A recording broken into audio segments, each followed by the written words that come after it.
Olá, começa agora mais um Beneficência na TV. No programa de hoje você vai conhecer o Praia Acessível, um projeto da Prefeitura de Santos que esteve parado devido à pandemia e retornou nesse mês de dezembro, aonde possibilita as pessoas com deficiência e com certas limitações ao acesso ao mar. E ainda um bate-papo com o oftalmologista João Bolzan falando sobre glaucoma. Segundo a Sociedade Brasileira de Glaucoma, 2% da população sofrem de glaucoma. Então, não saia daí, no ar, Beneficência na TV.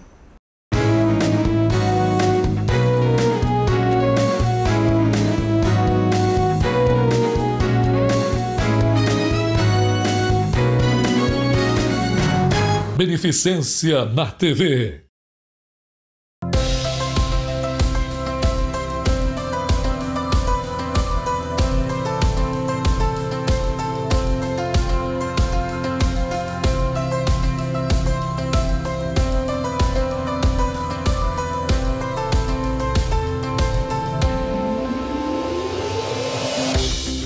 Após uma pausa devido à pandemia, no último dia 5, Praia Acessível retornou.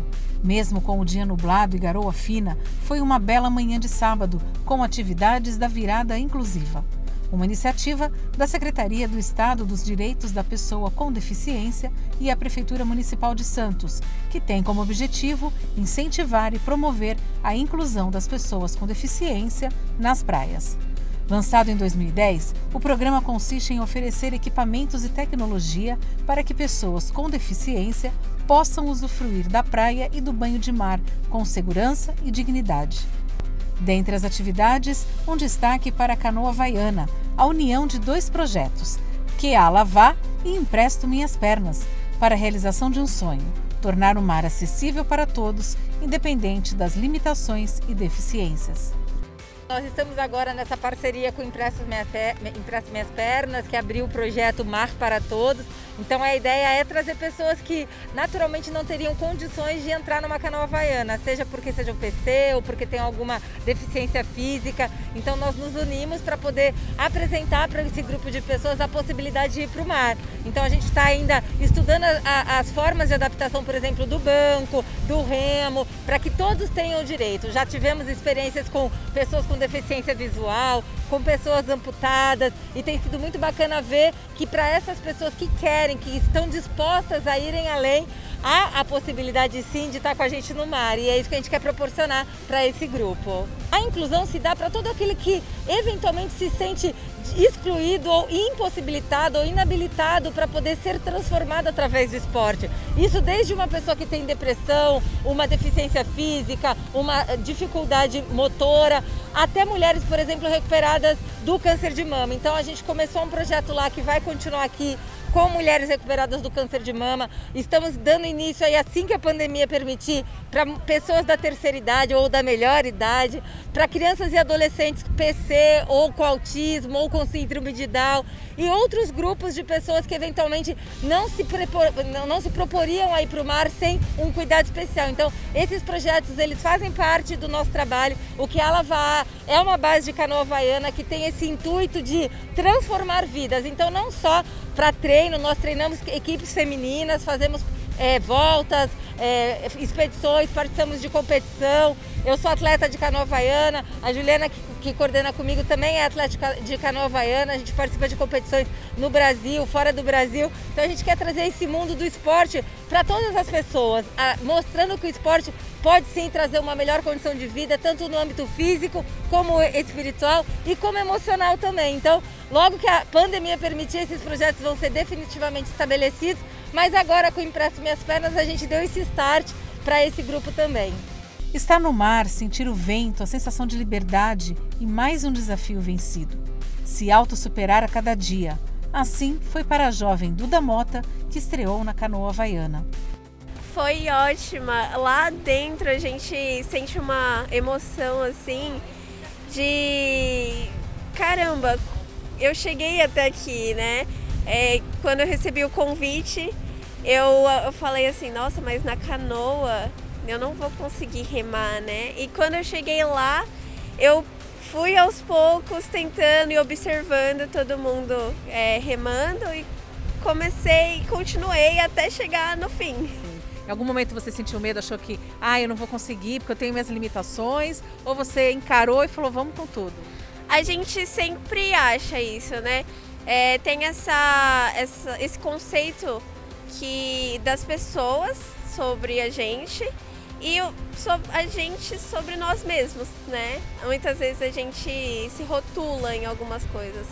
E quando as pessoas convidam para participar de coisas novas, assim como foi a minha experiência hoje na canoa havaiana, eu vi que é possível, né? A gente se supera.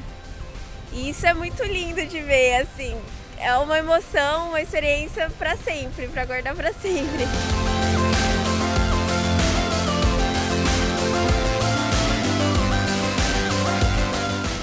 Uma mistura de arte marcial, cultura, esporte, dança e música. Assim é a capoeira. São inúmeros benefícios para a saúde física e mental, que possibilita o exercício da memória, como explica a praticante de capoeira, Roseli Fontes. Você começa a trabalhar, como a gente tem perda de memória, que a síndrome te dá isso, e você tem perda de memória. Então ela te obriga a gravar os golpes, a sequência dos golpes que a gente tem que dar. Então ela vai forçando a memória para você poder, o dia a dia, né? Você ir lembrando das coisas. Então ela te obriga a isso. E emocional, psicológico também. Ajuda a melhorar o meu físico, emagrece e me dá flexibilidade e agilidade para que eu preciso para poder manusear a cadeira. E como que é essa experiência aqui na Praia Acessível? A gente entra em contato com muita gente, né? Leva um pouco de otimismo para as pessoas, né? Que às vezes necessitam disso, ainda mais na época de hoje, da pandemia. Que não é só isso, né? Existe muito mais coisa que a gente pode fazer para poder se melhorar cada vez mais. Outra característica importante da capoeira é a música, sempre tocada por membros da roda que se revezam e é acompanhada de uma regra fundamental. Os membros da roda sempre precisam responder ao canto, também chamado de ladainha. Assim é a capoeira do Mestre Márcio.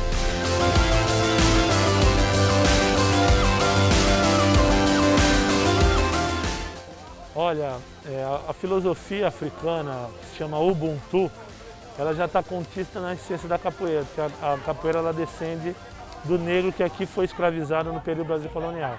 Essa filosofia, ela aborda que todos nós dependemos um dos outros, essa humanização.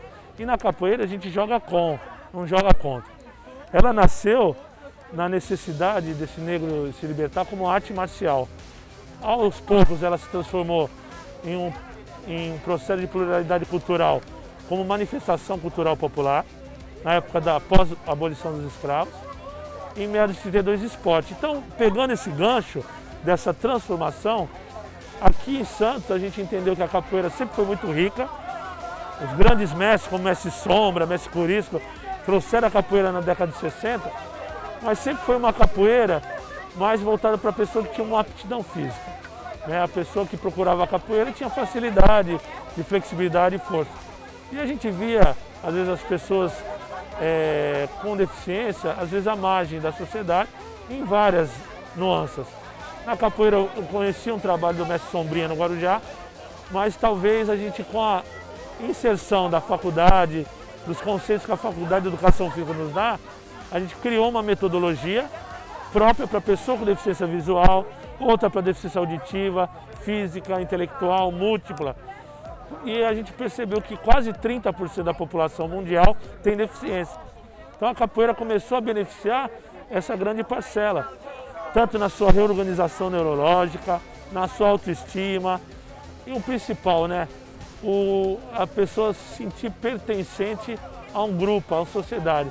E essa pessoa com deficiência, ela já foi excluída, ela já foi segregada, participou do processo de integração e hoje a inclusão é um processo irreversível. E a capoeira sempre poderia ser uma ferramenta de cidadania. Agora, mestre, a capoeira, a gente pode dizer que ela é uma mistura de dança com artes marciais, com atividade física, né? Ela é uma mistura de tudo. Com certeza, porque ela possibilita o acesso a qualquer tipo de pessoa. A pessoa que quer vir praticar capoeira com a ideia da qualidade de vida, poxa, eu quero capoeira para uma ginástica, para o emagrecimento, para a hipertrofia.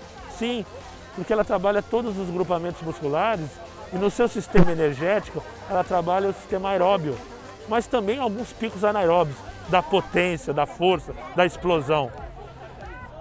Muitas pessoas procuram a capoeira também para terapia e relaxamento. O som do berimbau que você ouviu é um som relaxante. Ele parece o balanço do mar. Exato, né? dos nossos ancestrais do navio negreiro. Ele é como se fosse um mantra, ele é repetitivo. E aí você vai relaxando, né? Tudo isso a gente está trazendo um embasamento científico, Cris. Porque hoje, atuando em 3 universidades aqui da região, a gente está realizando algumas pesquisas e algumas extensões comunitárias que a gente vem atendendo vários segmentos. Por exemplo, a criança na educação infantil, ela pode trabalhar muito seu esquema corporal. Você sabe que na educação infantil a ideia é desenvolvimento da motricidade, de conhecer o seu corpo, né? E a capoeira ela trabalha isso. Pra você ter uma ideia, o MEC, o Ministério da Educação, ele obriga todas as escolas de educação infantil, no RCNEI, que é o Referencial Curricular Nacional de Educação Infantil, a trabalhar em música e movimento. Poxa, a capoeira ela tem essa essência do movimento da música. Então várias escolas deveriam aderir à capoeira porque ela preenche com um todo. No ensino fundamental tem algumas escolas que eu mesmo atuo dentro do currículo. Nós temos a Lei 10.639 que obriga as escolas a terem o ensino afro-brasileiro como conteúdo. E a gente conseguiu inserir cultura afro-brasileira dentro do currículo de artes e educação física. E a capoeira está se desenvolvendo como uma interdisciplinaridade, Cris. A minha tese de mestrado em educação foi a capoeira como uma ferramenta interdisciplinar no ensino fundamental. Eu estudei 150 crianças do 4º e do 5º ano. Melhorou o ensino de história, de geografia, de língua portuguesa. Porque a capoeira, ela sai da sala de aula, que a criança fica 4 horas e meia, e vai para uma quadra, uma sala de música. As músicas ressaltam a história do Brasil, as brincadeiras, os movimentos relembram todas essas fases. E a criança aprende brincando, com o sinestésico. Você falou que pode ser criança, pode ser idoso, e aqui a gente teve a oportunidade de ver cadeirantes, deficientes visuais, pessoas com limitação com prótese, pessoas com paralisia cerebral, ou seja, não existe limitação para a capoeira. Todo mundo pode fazer, basta querer fazer a capoeira, é isso, né? É isso aí. A capoeira é para todos. E a gente entende que, reunindo todo o saber cultural dessa rica cultura que a capoeira tem, juntamente com o saber acadêmico, científico, a gente consegue fazer coisas extraordinárias. A gente tem uma base de trabalho que são as inteligências múltiplas psicomotoras. O neurologista inglês Howard Gardner descobriu que o ser humano tem mais ou menos cerca de 9 a 11 inteligências. Inteligência corporal, espacial, parapsíquica, musical, intrapessoal, interpessoal, lógico-matemática, contextual, linguística, entre outras. Então a capoeira ela trabalha todas essas vertentes. Que de repente a pessoa não tem muita habilidade motora, mas de repente tem uma flexibilidade.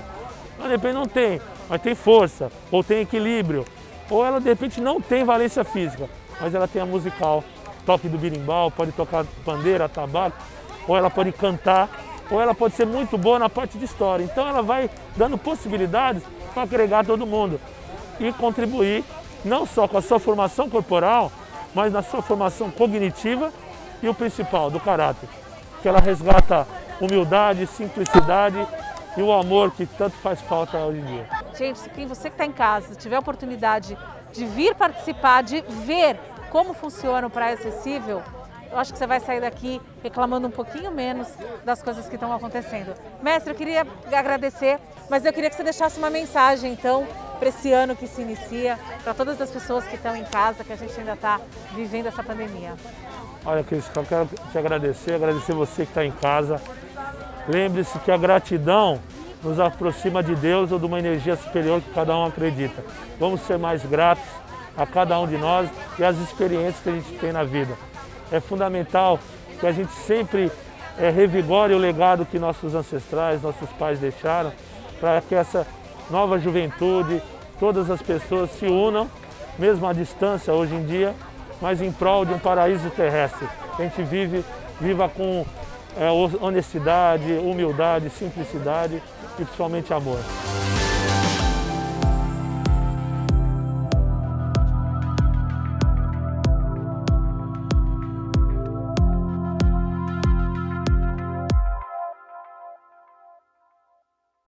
Estamos apresentando Beneficência na TV.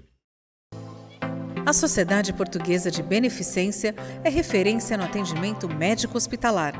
São dezenas de especialidades médicas, centro cirúrgico capacitado para cirurgias de todos os graus de complexidade, apartamentos totalmente climatizados, exames de imagem, hemodinâmica, centro cirúrgico oftalmológico, pronto-socorro. A humanização e a excelência no atendimento são as bases de atuação da Sociedade Portuguesa de Beneficência. Voltamos a apresentar Beneficência na TV. A principal causa da cegueira irreversível é o glaucoma. E sobre o assunto eu vou conversar com ele, que é oftalmologista aqui da Beneficência Portuguesa, Dr. João Bolzan. Tudo bem, doutor? Tudo bem, um prazer estar aqui com você mais uma vez para esclarecer os ouvintes e telespectadores a respeito de um assunto tão importante como o glaucoma. Obrigada mais uma vez por estar aqui. Doutor, o que vem a ser o glaucoma? Todos nós dentro do olho, o olho é um compartimento fechado. Só que existe uma produção de líquido interno do olho para manter o olho cheinho, senão ele murchava. Da mesma forma que se produz esse líquido, existe um escoamento. Como se fosse uma caixa d'água que entra água e tem o ladrão para sair o excesso. Muito bem, em alguns casos, ou por excesso de produção de líquido, ou por diminuição do escoamento, como se o ladrão da caixa d'água tivesse entupido, a pressão dentro do olho aumenta. Porque se entra líquido e não sai, a pressão lá dentro vai aumentando. Esse aumento da pressão com o tempo faz com que haja uma atrofia do nervo óptico e uma diminuição do campo de visão. O que é isso? O campo de visão é isso que a gente vê. Não estou falando da visão central, estou falando do campo, lateral. E aí começa a diminuir o campo, de fora para dentro. A pessoa não percebe. Quando chega num ponto tal que começa a atingir a visão central ou paracentral, a pessoa já percebe que alguma coisa está errada. Aí procura o oftalmologista. Só que consegue-se até parar o processo, só que o que perdeu não recupera. Por isso que a gente fala que é um dano irreversível. E se for muito extenso, aí pode levar a cegueira mesmo. Portanto, o ideal é que se identifique a pressão ocular aumentada antes de causar dano ao nervo óptico. A maioria dos casos dos glaucomas, a pressão ocular aumentada, ela não dá dor, não dá lacrimejamento, não dá sintoma nenhum. Por quê? Porque é um processo muito gradual, muito lento. Então a única forma de diagnosticar o glaucoma crônico, que é aqueles glaucomas mais comuns, é identificar a pressão através de uma consulta. Portanto, uma consulta pelo menos anual é fundamental com o oftalmologista para que ele identifique essa pressão ocular aumentada antes de acontecer o glaucoma. Então, ou seja, a pessoa não tem nenhuma dificuldade na visão, de para perto, para longe, apenas o campo visual, que é essa lateral, quando a gente percebe que alguém está passando pela gente aqui do lado, e a pressão ocular. Essa pressão ocular nada tem a ver com a pressão arterial da pessoa. Não, essa pressão ocular é uma pressão do líquido do olho, não é de sangue. Não tem nada a ver com outra pressão. Existem outros tipos de glaucoma. Por exemplo, o glaucoma secundário a uma diabetes grave, o glaucoma secundário a um traumatismo e o glaucoma de ângulo fechado, que é aquele que a pressão sobe de repente muito. Aí é uma dor horrível, mas não são os tipos mais comuns de glaucoma. O mais comum é a pessoa não sentir nada.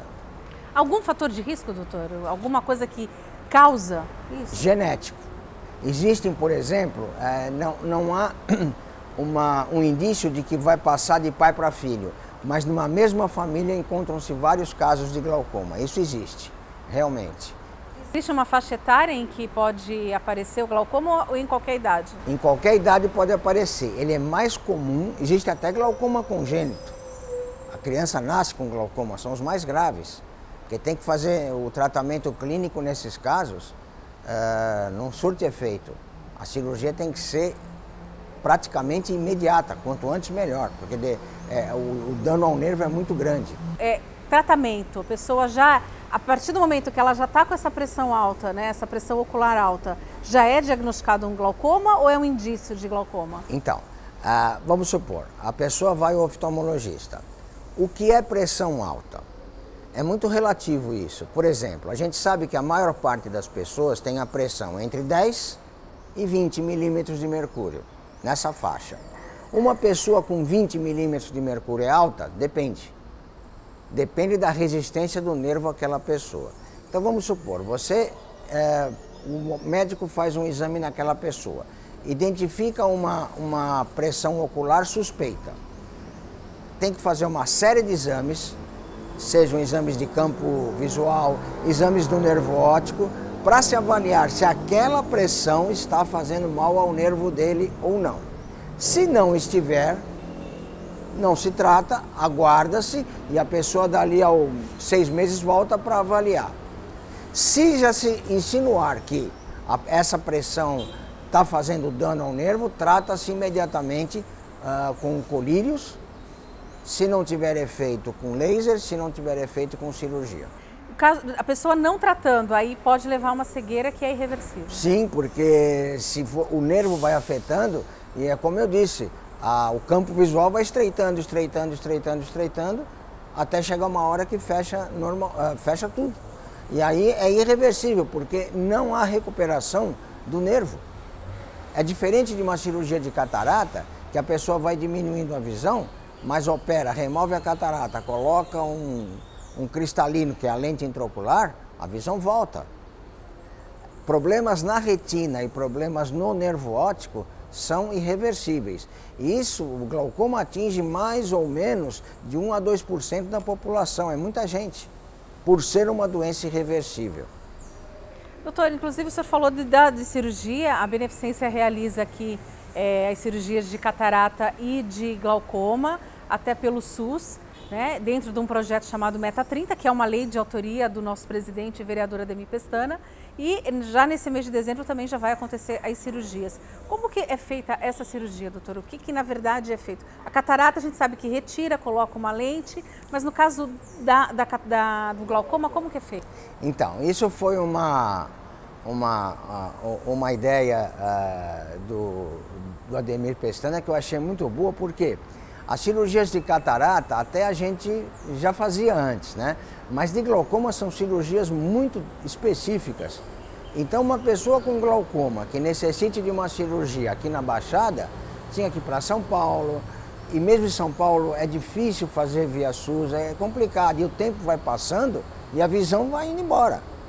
Então, através da Beneficência Portuguesa, em parceria conosco aqui da Clínica Bolzan, nós conseguimos viabilizar algumas cirurgias mês de glaucoma, encaminhados pela Prefeitura, aqueles casos triados que não obtiveram sucesso no tratamento clínico e foram indicadas as cirurgias. Como é que é feito isso? Basicamente, é feita uma incisão no globo ocular, onde aquela drenagem do olho que está, vamos chamar assim, entupida, é feito um canal de drenagem para que o excesso de líquido saia do olho e não aumente a pressão.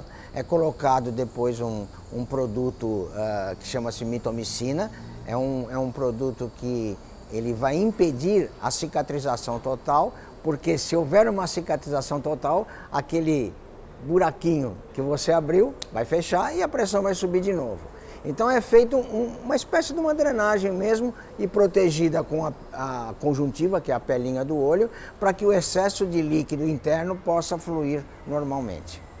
E a recuperação, doutor, o tratamento pós-cirúrgico, a pessoa basicamente... há necessidade de ficar internada também? Não, a cirurgia é feita sob anestesia local, só com colírio, da mesma forma que a catarata.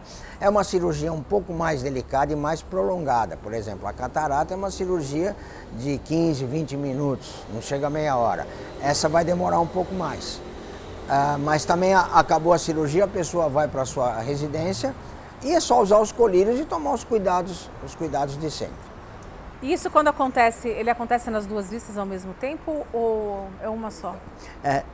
Dificilmente você vai ter uma pessoa com glaucoma de ângulo aberto, que é o mais comum, só num olho.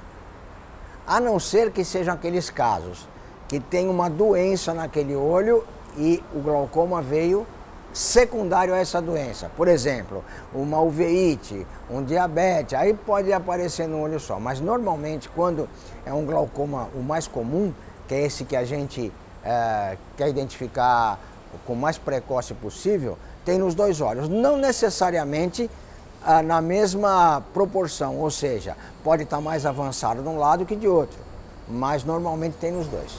Quanto tempo, doutor, do início do tratamento até chegar na cirurgia? Para saber, olha, não deu certo com laser, não deu certo com o colírio, vamos partir para a cirurgia. Quanto tempo leva? É pouco tempo, porque, por exemplo, identificou-se o glaucoma. A pessoa tem pressão alta e já tem o início de glaucoma. Entra-se com um determinado tipo de colírio. A pressão não baixou. Porque o único controle que a gente tem sobre o glaucoma é baixar a pressão. A gente não tem como intervir no nervo óptico, não tem outra maneira, é só baixando a pressão. Aí você muda o colírio, acrescenta colírios, tem vários tipos de colírio. Espera aí, vai, 1 mês, 2 meses, não baixou. Em alguns casos está indicado laser, em outros não, porque não é todos os casos de glaucoma que podem ser tratados com laser. Faz o laser, não baixou. Aí tem que partir para a cirurgia logo, porque cada dia que passa com a pressão ocular aumentada é um pouquinho de visão que vai embora e não volta mais. Tá certo. Doutor, muito obrigada mais uma vez, é sempre um prazer, muito gostosas as nossas conversas. E já que a gente já está aqui entrando praticamente quase em 2021, queria que o senhor deixasse então um recado aí para todas as pessoas agora para um 2021 melhor, né? É o que a gente espera, né? O meu recado, o meu pedido é que as pessoas, além de tudo que a gente falou da prevenção, colaborem mais em relação à prevenção da Covid. O número de internações está aumentando, falam em segunda onda, na minha opinião não é uma segunda onda, a primeira nem acabou. E por falta de colaboração das pessoas no sentido de prevenir-se, através de lavar as mãos, através de principalmente o uso da máscara. Eu desejo um feliz Natal e um ano novo, que a gente possa vir a vacina e possa superar mais essa dificuldade, contando com a colaboração de todos nós. Tá aí, doutor, obrigada mais uma vez e tá dado o recado. Bom, eu fico por aqui, Beneficência de hoje está chegando ao seu final. Se você quiser rever essa e outras matérias, o endereço está aparecendo no seu vídeo. Um abraço também para a Teca, da Sala VIP. E já sabe, na próxima semana te espero para mais um Beneficência na TV, aqui nesse mesmo horário. Até lá!